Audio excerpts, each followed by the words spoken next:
बिस्मिल्लाहिर्रहमानिर्रहीम। तमाम देखने वाले स्टूडेंट्स को प्रोफेसर इकबाल हैदर भट्टी का सलाम।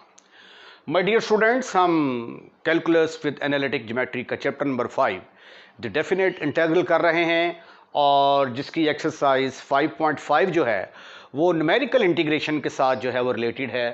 हम आज न्यूमेरिकल इंटीग्रेशन को डिस्कस करेंगे। न्यूमेरिकल एनालिसिस असल में ये एक ऐसा सब्जेक्ट है जिसने आके तो मैथमेटिक्स की दुनिया में जो है वो क्या कहते हैं ऐसी तैसी फेर दी है। यानी ऐसे क्वेश्चंस जिनका सलूशन आम तरीके से मुमकिन नहीं होता, एक क्वेश्चन का सलूशन ही मुमकिन नहीं है तो उसको अगर हम अप्रॉक्सीमेट सलूशन निकाल लें तो ये एक बहुत बड़ी बात होती है। तो न्यूमेरिकल एनालिसिस ने यही काम किया है कि ऐसे क्वेश्चन जो आम तरीके से हल नहीं होते थे, न्यूमेरिकल एनालिसिस ने आके उनके सॉल्यूशंस, उनका अप्रॉक्सीमेट सॉल्यूशन जो है वो निकालना पॉसिबल कर दिया है। तो this is a big achievement और ये मैथमेटिशियंस की जो है ये बहुत बड़ी जो है ये कामयाबी है जो न्यूमेरिकल एनालिसिस जो है ये मार्ज़ वजूद में आया है। तो अब कुछ क्वेश्चंस इंटीग्रेशन के ऐसे होते हैं जिनको हम जिनके ऊपर फार्मूला अप्लाई नहीं कर सकते, ठीक है, जिनकी आम तरीके से इंटीग्रेशन पॉसिबल नहीं होती, तो उनको न्यूमेरिकल इंटीग्रेशन के ज़रिए उनको हल किया जा सकता है। तो आज जो है मैं इस सिलसिले में जो पहला टॉपिक है इसका ट्रेपज़ॉइडल रूल, तो ट्रेपज़ॉइडल रूल को जो है वो मैं डिस्कस करूँगा कि ये ट्रेपज़ॉइडल रूल क्या है। अब ये ट्रेपज़ॉइडल रूल क्या है, ये हमारे पास कोई फंक्शन है f ऑफ x, उसको हम इंटीग्रेट करना चाहते हैं a to b f of x dx। तो ये अप्रॉक्सीमेटली नियरली इक्वल होगा is equal to b minus a over n। b क्या है, upper limit minus lower limit over n, where n क्या है, n नंबर ऑफ ट्रेपीजियम है, where n से मुराद क्या है, नंबर ऑफ ट्रेपीजियम, ट्रेपीजियम। बस हम फर्ज किया कि ये जो मेरे पास वाई एफ ऑफ एक्स है ये इसका ग्राफ है, जी मेरे पास ये फर्ज कर लिया, ये मेरे पास ग्राफ है y is equal to F of X का। ये ग्राफ जो है ये शुरू होता है ए से और ख़त्म होगा जाके बी के ऊपर।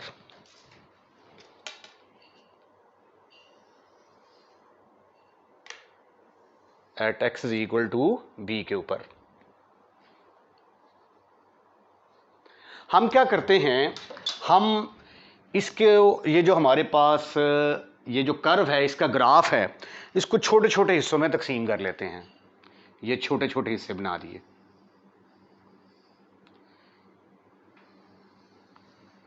ठीक है।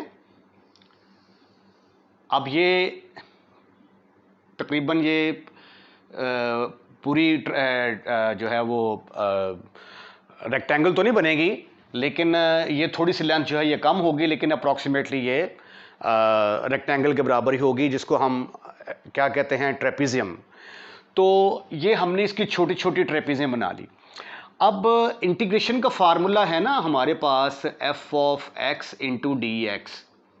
अच्छा, अब ये f ऑफ x एक्चुअली किसके बराबर होता है, y के बराबर, और dx जो है वो x एक्सिस के लॉन्ग स्मॉल चेंज होती है। मसलन ये देखें, अगर ये वाली चेंज जो है ये dx के बराबर है, ये y के बराबर है, तो इस रेक्टेंगल का एरिया किसके बराबर आ जाता है, y इंटू डी एक्स, ठीक है। उसके बाद ये साइन है सम का, यानी इस जो है वो रेक्टेंगल का सम निकालें, इसका इसका एरिया निकालें, इसका एरिया निकालें, इसका एरिया निकालें, और उन सब को आप सम अप कर दें तो वो जो चीज़ हासिल होगी उसको हम क्या कहते हैं कि ये इंटीग्रेशन है। तो उसको फिर ये समेशन का हमने साइन लगा दिया, ये आ गया f ऑफ x dx। तो ये एक्चुअली जी ये क्या है, ये छोटी छोटी हमारे पास ट्रायंगल्स हैं और रेक्टेंगल्स हैं, ठीक है। उन रेक्टेंगल्स के एरियाज को जब हम जमा करते हैं तो जो आंसर हमारे पास आता है उसको हम क्या कहते हैं कि वो इंटीग्रेशन है ए से लेकर बी तक F of x D x के बराबर।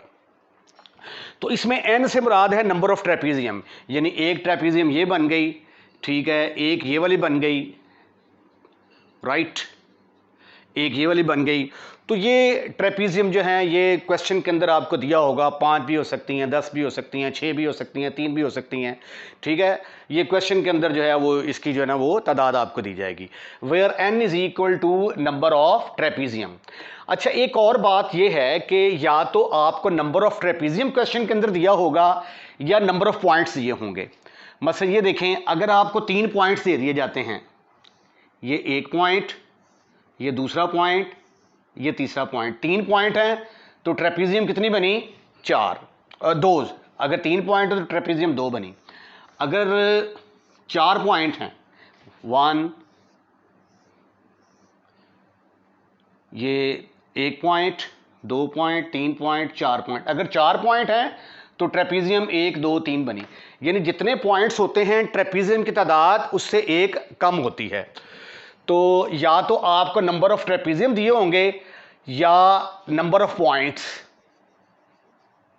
नंबर ऑफ पॉइंट्स ये गिवन होंगे, या नंबर ऑफ ट्रेपीजियम गिवन होंगी या नंबर ऑफ पॉइंट्स गिवन होंगे। तो नंबर ऑफ पॉइंट्स में से एक कम कर देंगे, ठीक है, नंबर ऑफ पॉइंट्स -1, तो वो किसके बराबर आ जाएगा? नंबर ऑफ ट्रेपीजियम,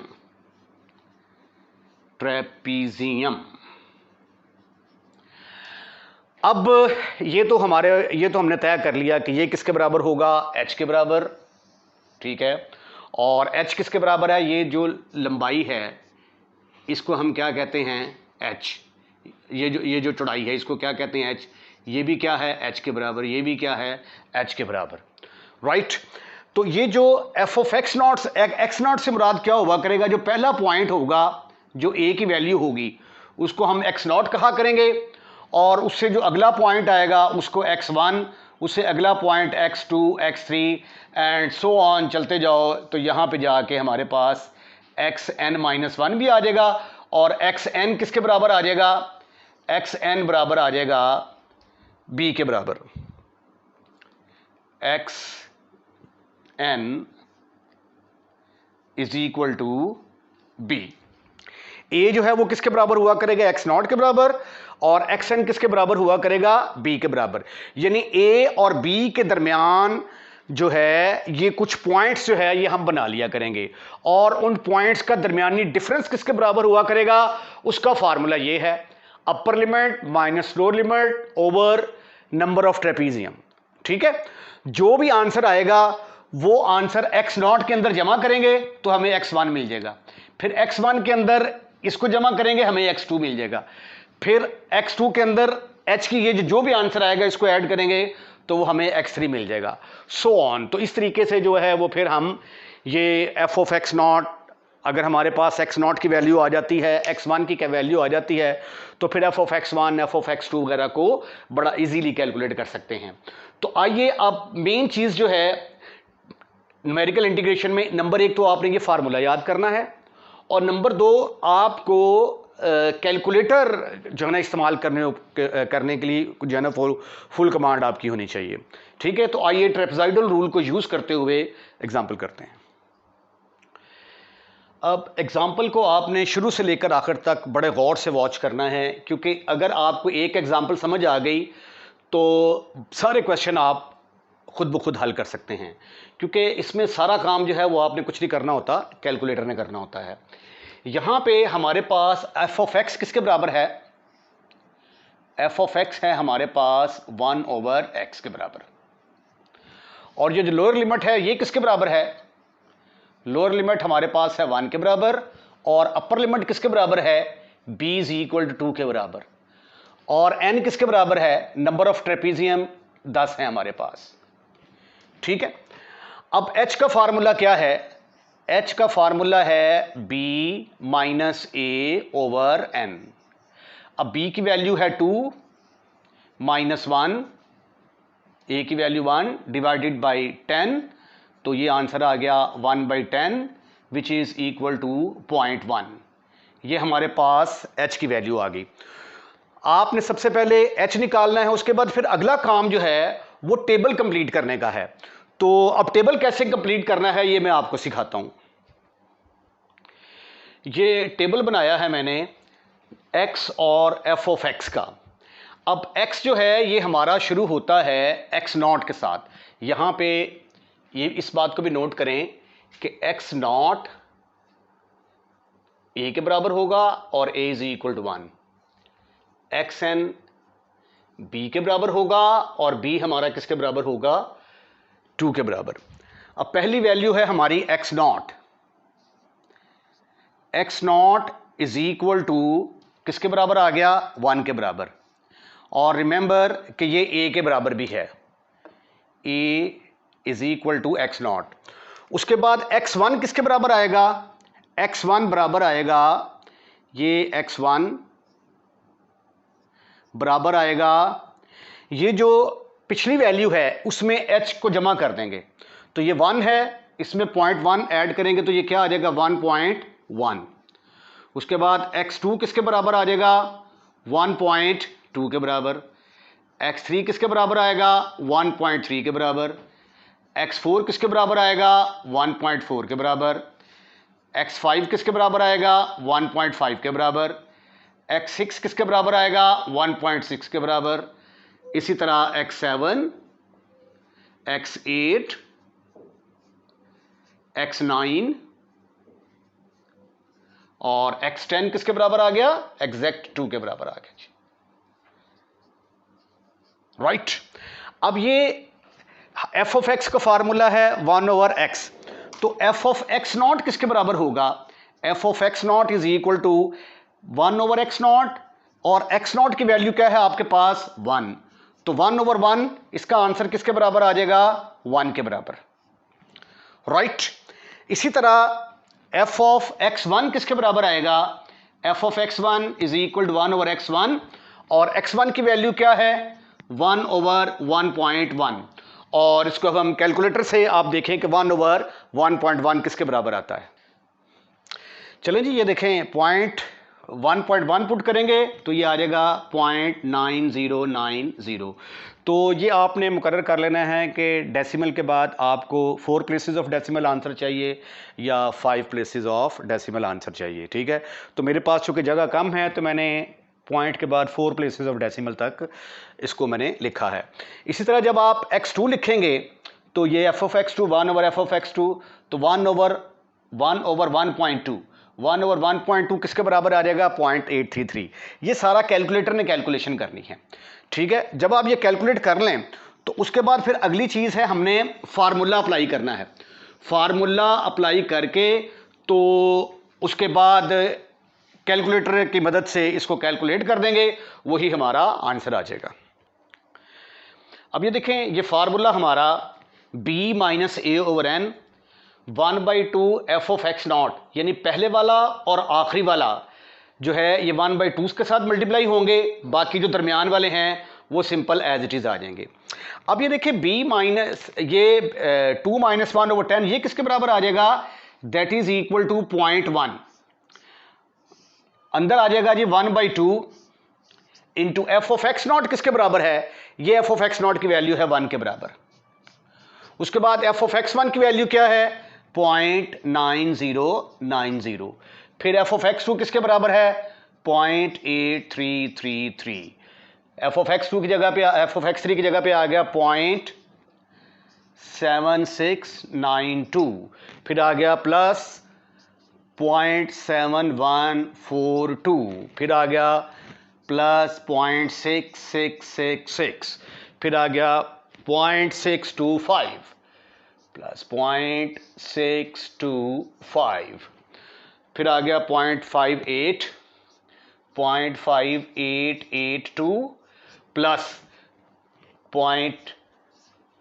4 दफ़ा 5 प्लस 0.5263 प्लस 1/2, आखिरी वाला जो है वो किससे मल्टीप्लाई होगा, 1/2 से। उसके बाद ये जो कैलकुलेशन है सारी, ये आपने कैलकुलेटर की मदद से करनी है। तो इसको कैलकुलेटर की मदद से जब आप इसको सिंप्लीफाई करेंगे तो आंसर क्या आता है, आइए उसको लिखते हैं। अच्छा जी, इसको जब आप सिंप्लीफाई करेंगे ये 0.5 आ जाएगा और 0.5 डिवाइडेड बाई 2, तो फिर इन सब को आपने ऐड कर देना है और 0.1 से मल्टीप्लाई करेंगे तो आंसर आ गया 0.6937। अच्छा, इसमें जैसे जैसे n को आप बढ़ाते जाएंगे, n इज इक्वल टू 20 कर देंगे, क्योंकि अब कंप्यूटर जो है वो आपके पास है, तो आप इसको n इज इक्वल टू 100 के लिए भी कर सकते हैं। तो जैसे जैसे आप n को बढ़ाते जाएंगे आपका आंसर ज़्यादा एक्यूरेट आता जाएगा। ये अप्रॉक्सीमेट आंसर है। अब ये देखिए, इसका एग्जैक्ट आंसर किसके बराबर आएगा, एग्जैक्ट आंसर है इसका 1/2 1/x dx। इसको इंटीग्रेट करेंगे तो आ जाएगा log of x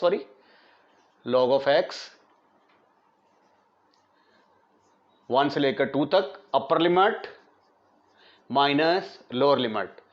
तो log 2 किसके बराबर होता है, ये जरा कैलकुलेटर पे देखते हैं। 0.6931 log 1 0 के बराबर होता है, तो डायरेक्ट इसका आंसर ये वाला आ गया। ठीक है, तो ये देखें जो हमने कैलकुलेट किया था 0.693, यानी 3 तक तो सेम आ रहा है, यहाँ पे जो फ़र्क है, तो ये फ़र्क जो है ये 7 का और भी कम होता जाएगा अगर हम n को बढ़ाते जाएंगे। बाज़ का क्वेश्चन में वो ये भी कह देता है कि आपने बताना है कि इसका डिफरेंस जो है वो आंसर का कितना है। तो डिफरेंस कितना है, ये जो आपने आंसर निकाला है 0.6937 में से जो ओरिजिनल आंसर है उसको आप माइनस कर दें तो वो आपका फ़र्क भी जो है वो निकल आएगा। ठीक है, तो ये था ट्रेपेजॉइडल रूल कि ट्रेपेजॉइडल रूल की मदद से हम न्यूमेरिकल इंटीग्रेशन कैसे कर सकते हैं। क्वेश्चन नंबर 1 जो है एक्सरसाइज 5.5 का, use trapezoidal rule to approximate limit 1 से लेकर 4 तक, और फंक्शन हमारा वही है, यानी जो मैंने एग्जांपल की है उसके अंदर हमारी लिमिट चेंज हुई है, फंक्शन वही है, और नंबर ऑफ ट्रेपीजियम चेंज हो गई हैं। तो ट्रेपेजॉइडल रूल को इस्तेमाल करते हुए आपने इसको हल करने की कोशिश करनी है। तो यहाँ पे f ऑफ x किसके बराबर है, 1/x के बराबर, और a किसके बराबर है, जिसको हम x0 भी बोलते हैं, 1 के बराबर, और b किसके बराबर है, b इज इक्वल टू, जिसको हम xn भी कहते हैं, लिमिट 1 से लेकर, b is equal to xn which is equal to 4 के बराबर, और n किसके बराबर है, नंबर ऑफ ट्रेपीजियम 3 हैं। तो h निकालना है सबसे पहले, h किसके बराबर आएगा, b minus a over n। Upper limit क्या है हमारी, 4 minus lower limit 1 divided by 3। तो 4 में से 1 निकाला, बाकी रह गए 3, तो 3/3 आंसर किसके बराबर आ गया, 1 के बराबर। तो अब ये जो है हमारी वैल्यूज जो हैं ये चेंज होंगी। पहला a is equal to x0, ये तो 1 वही रहेगा।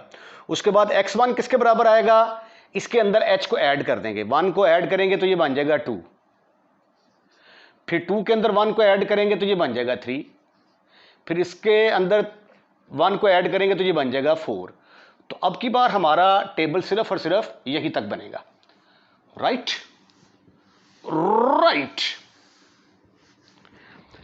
अब ट्रेपेजॉइडल रूल में भी चेंज आएगी। लिमिट है हमारी यहाँ पे 1 से लेकर 4 तक, 1/x dx, b minus a over 10 की बजाय अब की बार आएगा 4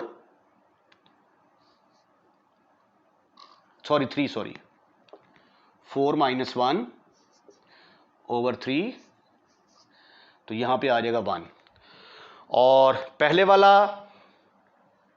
1/2 के साथ डिवाइड होगा, और जो दरमियान वाले x1 और x2, f ऑफ x1 और f of x2 as it is आएंगे, और ये जो थर्ड वाला है इसके साथ 1/2 f ऑफ x3 आएगा। ठीक है, तो फार्मूला अब हमारा रिड्यूस हो गया। अब फिर जिस तरह हमने एग्जाम्पल की है उसी तरीके से इसको मज़ीद सॉल्व करने की कोशिश करते हैं। राइट, लो जी प्यारे खूबसूरत हैंडसम और स्मार्ट बच्चों, ये किसके बराबर आ गया, इसकी जगह पे तो आ गया 1, into 1/2 F of x not की जगह पे क्या आ गया 1 प्लस एफ ऑफ एक्स 1 की जगह पे अब ये वैल्यूज भी थोड़ी चेंज होंगी। अब ये जो वैल्यूज हैं एफ ऑफ एक्स नॉट, अब हम इनको चेंज करते हैं और देखते हैं कि कैलकुलेटर में इसका आंसर क्या आता है। ये देखिए जी, एफ ऑफ एक्स जब 1 पुट करेंगे तो 1/1 आंसर आ गया 1, 2 पुट करेंगे तो 1/2 आंसर आ गया 0.5, 3 पुट करेंगे 1/3 आंसर आ गया 0.33, 4 पुट करेंगे तो 1/4 आंसर आ गया 0.25। तो ये दरमियान वाली values as it is 0.5 plus 0.333 और आखिरी वाली जो है ये क्या होगी, ये 2 पर डिवाइड होगी। पहले वाली और आखिरी वाली को 2 पर डिवाइड करेंगे और बाकी दरमियान वाली वैल्यूज एज इट इज आ जाएंगी। इसको आप जरा अब कैलकुलेटर की मदद से जरा सॉल्व करें और देखिए क्या आंसर आता है। लो जी, सिंप्लीफाई करने के बाद इसका आंसर अप्रॉक्सीमेटली आ जाएगा 1.4583। अगर आप इसको डायरेक्ट सॉल्व करते हैं तो डायरेक्ट इसका आंसर क्या आता है। ये ज़रूरी नहीं होता कि हर इंटीग्रल को आप डायरेक्ट सॉल्व कर सकें, ठीक है, क्योंकि ये आगे जब आप क्वेश्चन करेंगे तो कुछ क्वेश्चन ऐसे होंगे जिनके ऊपर कोई फार्मूला नहीं लगता। अब लिमिट पुट की, अपर लिमिट माइनस लोअर लिमिट, तो ये आ गया log of 4 minus log of 1, log 1 0 के बराबर होता है और log 4 की कीमत कैलकुलेटर से देख के लिखते हैं। अब ये देखें इसका आंसर अप्रोक्सीमेटली आया 1.4583, लेकिन एक्चुअल आंसर क्या है 1.38, यानी काफ़ी सारा फ़र्क है। उसकी वजह क्या है कि हमने यहाँ पे जो n सपोज किया था, जो n लिया था वो कम था। अगर हम n को इंक्रीज कर देंगे, यानी इसी क्वेश्चन को अगर आप n = 6 लेके करते हैं तो आंसर जो है वो और ज़्यादा इसके करीब हो जाएगा, और अगर आप n = 10 लेके करते हैं तो आंसर इसके और ज़्यादा करीब हो जाएगा, और अगर आप n = 1000 ले लेते हैं, कंप्यूटर आपका ये काम कर सकता है, तो फिर आपका आंसर एक्यूरेट आंसर के करीब से करीब तरीन होता जाएगा। ठीक है जी, इसके साथ ही आज का लेक्चर ख़त्म, फिनिश, खल्लास। अगर आपको हमारा लेक्चर पसंद आया है तो इसको लाइक कीजिएगा और लाइक करने के बाद दोस्तों में शेयर करना मत भूलिएगा। और अगर आपने हमारा चैनल सब्सक्राइब कर दिया है तो थैंक यू वेरी मच, और अगर नहीं किया तो बराए मेहरबानी हमारे चैनल को सब्सक्राइब करें। अपना ख्याल रखिएगा, अगली वीडियो का इंतज़ार कीजिएगा। अल्लाह हाफिज़।